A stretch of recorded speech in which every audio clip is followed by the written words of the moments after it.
Hello and well met. This is Bushido for DrySockCAR, and welcome back. Today, I am happy to be in Armored Warfare. I was perusing the website, and I kind of stepped away for a little bit due out of frustration for the game, but something keeps bringing me back over. And so, before I get on my soapbox rant, it's going to be a little both sides today, I think. I'm trying to maintain a positive attitude towards the game, but still feel that there's a lot lacking here. And so let's just begin. First off, there's a couple of events going on. The main event centers around getting a new commander. And we'll pull up that up in the profile. I do have to give a little bit of credit. They have definitely gotten to the point now where their tracking of what you're doing for your achievement for whatever goal you're trying to do is very well done. It explains everything right. But so to get the commander, you have to do 2 battles a day, at least win 2 battles a day for the next 12 days. And it goes from June 22 to July 6th. And it only pads you, and math is correct, it only pads you 3 days if you miss it. I don't think they have to be consecutive, but you just have to do. So you have to have 2 battles every day. So I did 2 today out of 24. So yeah, if you did 12 days, that would give you 24. And like I said, I think there's 15 days, so it gives you 3 days of padding.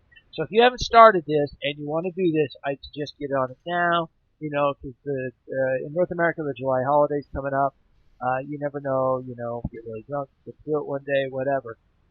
So in fact, I'm scheduling a trip, and so I'm trying to figure out how I'm going to do it. So I think I'm going to try to accomplish this. It's not really that hard. And it counts for PvE. Well, let's just say it counts for PvE, because there is no PvP. It does not exist in North America. And I will be kind of hitting on that pretty heavily as I go over the new premium tank that was just released. Anyway, and then the other objective is kind of similar.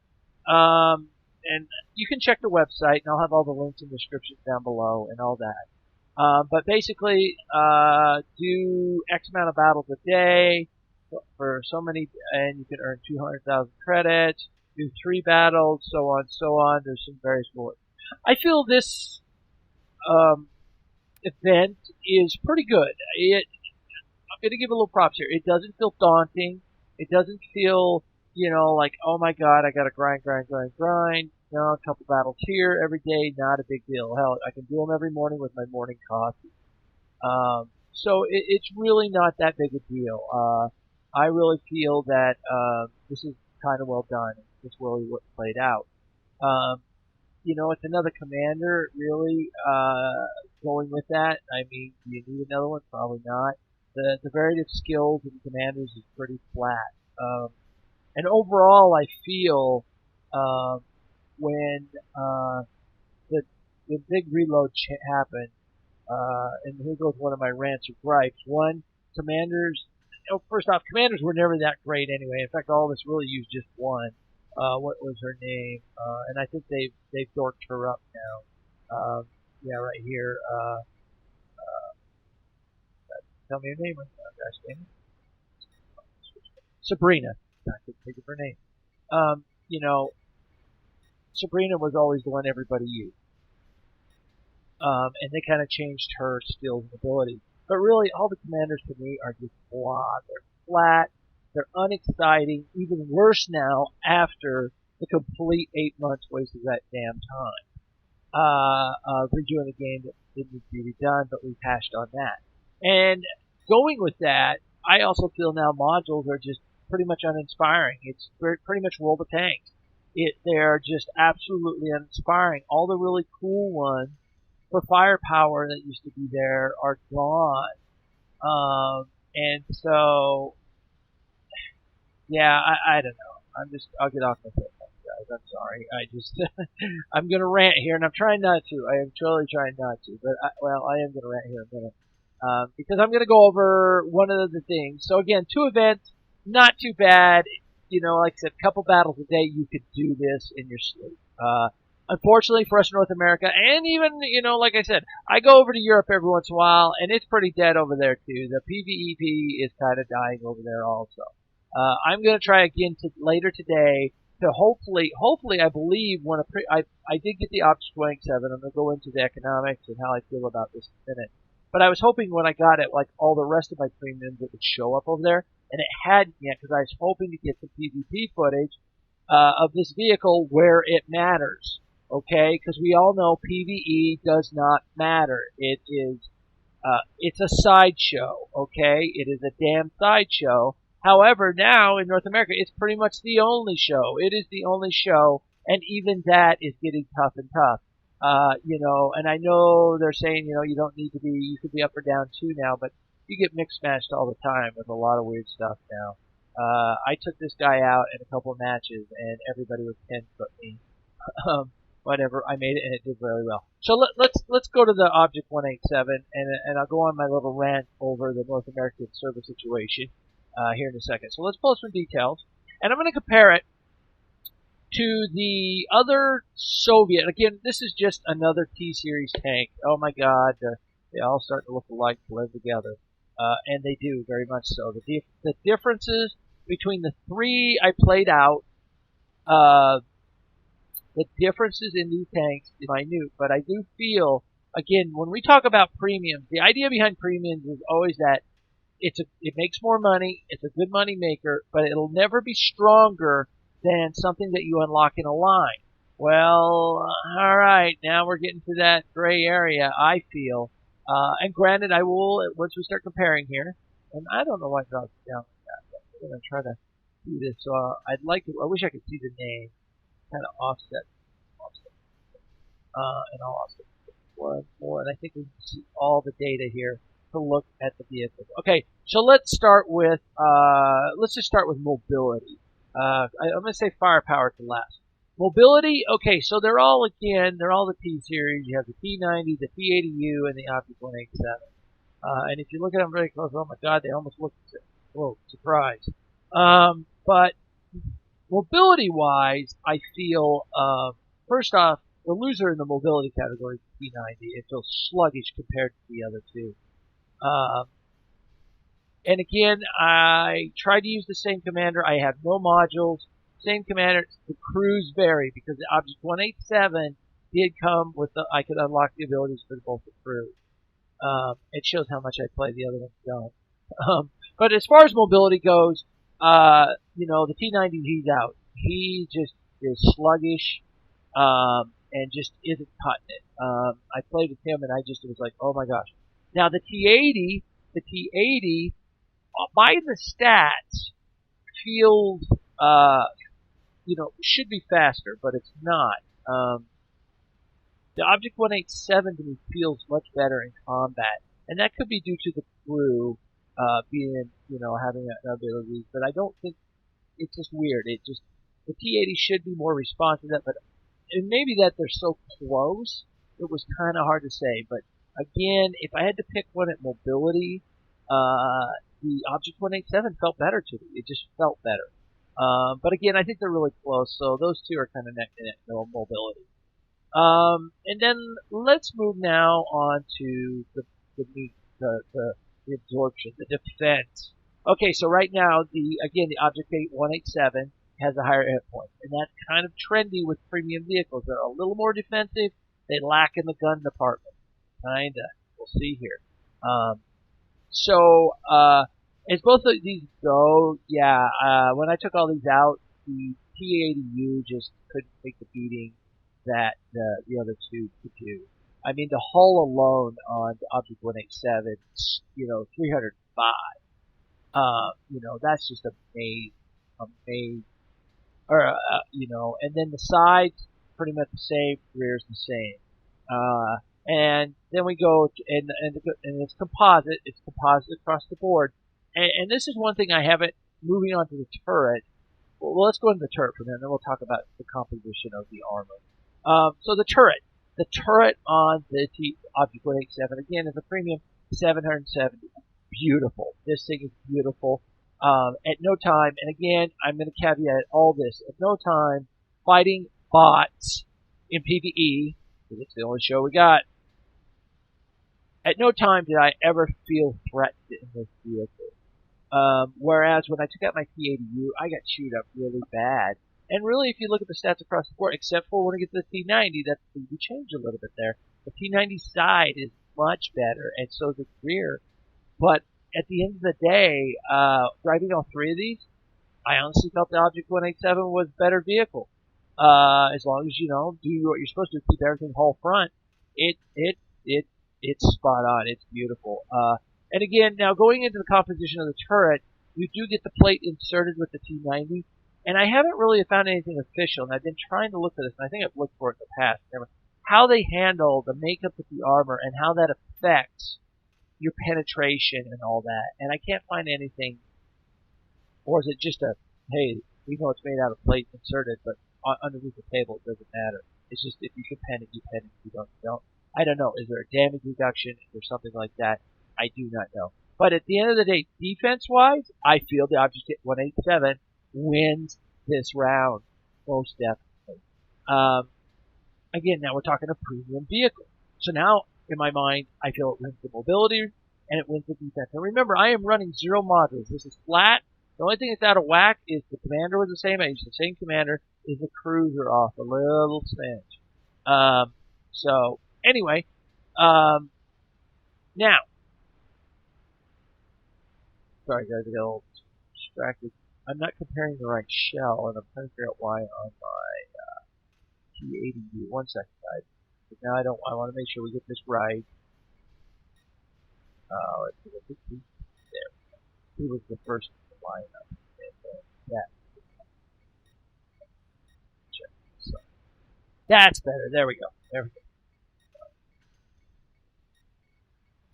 And I need to put that out of all.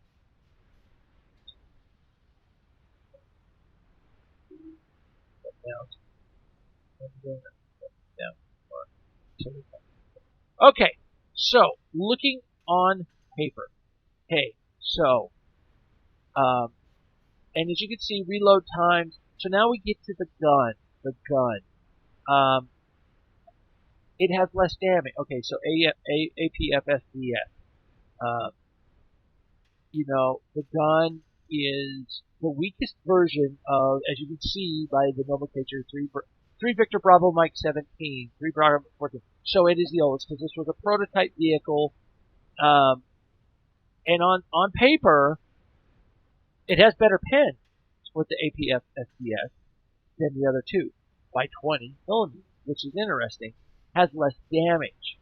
Now, I assume this penetration is coming from, and I meant to research this a little bit, from the muzzle brake is causing this to come out at a little, even though the gun is, was a prototype, it come out a little bit better velocity. But its overall damage is a little bit weaker than the other two, and the damage per minute is weaker. Reload times are all within that range, and if you have the right modules, you can tweak that a little bit. At the end of the day, though, I felt the damage wasn't significantly lower, so if I had to pick 3 of these vehicles to run, of course, if you're grinding whatever, do what you gotta do, but is the Object 187 worth running? I think it competes very well. In fact, due to its better defense, better mobility, I think this thing does better than the other two. Even though its damage is a smidge lower, I think it's a better vehicle. And that brings to a point of, is the Object 187 worth your money? Well, first off, I'm gonna caveat all this. I bought this vehicle because I had a ton of gold from the reload thing, from, I don't know, the camos, whatever. I just didn't care to do any of that. And I sat here and said, I need to spend this gold. Cause one day I feel, let me rev front. My gut feeling of this game is it's gonna crash hard, go to the dodo. I hope I'm wrong, but, more and more I see, I just don't feel we're getting anything positive out of here. This little event is probably a very small positive thing I've found. So I said, screw it, I'm gonna burn my gold. I have not put any more money into this game than when I did my initial stuff back when it was kind of people were actually playing. And again, I've talked about that. We all take the risk, whatever. I accept it, but I'm not buying anymore. Now, with that, I've noticed we have got ourselves a new cash grab. We have a new premium. We have another reskin, and then they're offering out the 55. I can't remember. It was given out for something. I can't even remember how they were given out. And you can bundle them all together for 6,500 gold. And first off, I'm going to be one right here, and I have a couple of them. I will admit, I have some of the reskins. I don't like the reskin. First off, they're just not unique. They're just a different, they're just another skin. They don't really do much, and for the cost, they are definitely not worth it. And I did grab a few when they were like in bundled sales. I mean, I think I got them when they were like, I don't know, like 60% off or something. And even then, I feel a little dirty for doing it. But let's just move to the current time. And last week we had the whole Joker series, whatever reskin, cash grab bullshit. And now we have this one. And again, is the Object 187 worth being a premium? Actually, I think yes it is. But at the current state of the game, I'm not advising anybody to buy it. Because again, we got to start voting with our wallet and get these guys to start doing something with this game instead of revamping something that didn't need to be revamped and looking at a half-finished fucking UI. So I don't advise buying it. Is it a good vehicle? Yeah, actually, I really enjoy it. And I wish I could just say, yeah, go buy it. But don't buy it because it's a good vehicle. Don't buy it because we got to stop these cash grabs. Are killing me. And again, I've said, in these games, everything is a cash grab, whether it's a reskin or tank premium, whatever, War Thunder, World of Tanks, whatever. Because these companies do have to make money to keep going. I get it. But I feel like now it's like they're just milking. And again, on North America, all it's left is the PvE guys. And how many damn tanks do you need to grind PvE? My God, it's not even hard. Hard is not even hard anymore. And I'm really debating whether to preface this whole tirade. I've ended up in a tirade now. Way to go, guys. I've ended up in a tirade again with a little PvE gameplay. But I'm wondering, does it really matter? I mean, at the end of the day, it's PvE. Everybody can do it. They do it in their sleep.